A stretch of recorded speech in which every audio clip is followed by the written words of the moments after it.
Hello, Cancer. Thank you for joining me for your weekly forecast for week commencing the 6th of March.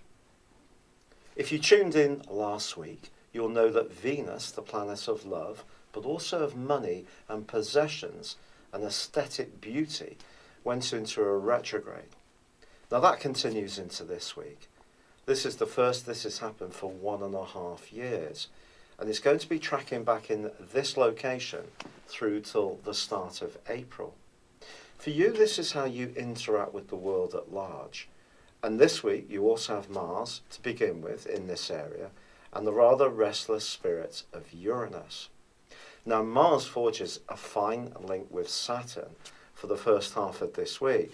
And this is a continuum from what happened last week. So if there's something you're grappling with, where you've got the finer detail really worked out, and yet you've got the drive and desire to push forwards with your plans, the first half of this week can see you make great strides.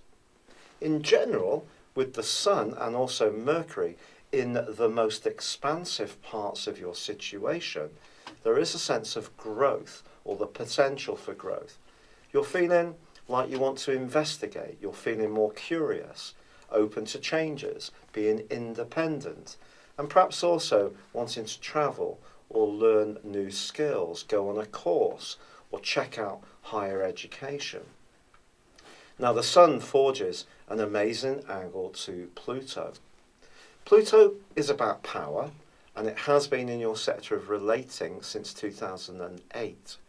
But it's also about change, it can be about truth, and also it can be about secrets. But in this nice angle with the Sun, I think it's possible that you could be collaborating with one other person in a very uplifting way. The two of you may bring different skills or characteristics to the partnership. It may be a fairly informal situation, but you can help each other to evolve in a very positive way.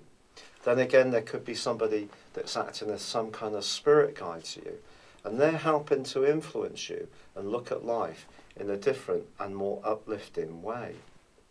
Ironically, Jupiter, the planet of growth, which is in your sector of emotions, home and family, is in fact in a right angle with Pluto, and also in conjunction with the Sun.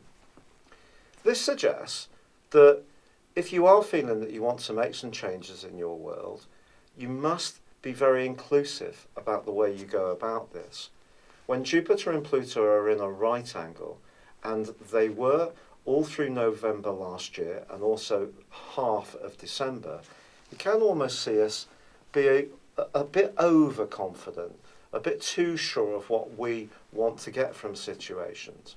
And also, the angle with the Sun can suggest that perhaps what you go for could, in some ways, not necessarily be good for you at a more emotional or security level. So be very sure of your objectives, but if you are, this sense of growth and determination to have your voice heard in a clearer way can continue for you. But what about that retrograde with Venus? Well, it suggests that your relationships with people who are in positions of importance or are younger or older than you, they need to be taken with a degree of extra seriousness.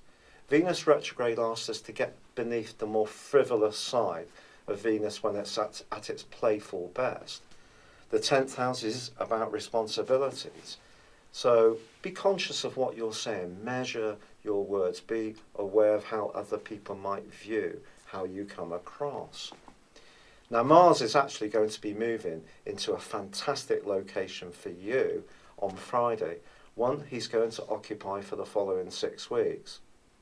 Let's make no bones about it, Mars is about our egos, it's about our desires, it's about instant gratification, it's about feeling that our talents are recognised. But in the 11th solar house that it now enters, it can make you more collaborative, yet at the same time not let go of your individuality. So it's one of its best transits for you. However, as the week draws to a close, stern Saturn, which is in your sector of health, fitness, diet and work, and the detail of things is squaring with Mercury.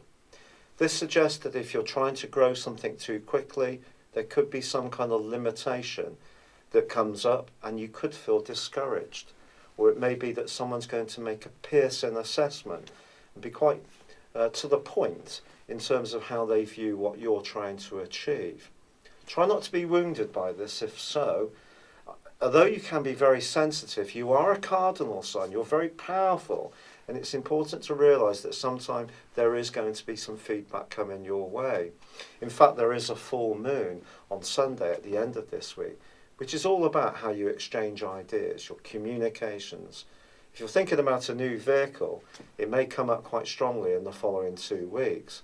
But this full moon in the sign of Virgo is forging an obtuse angle to the restless energies of Uranus.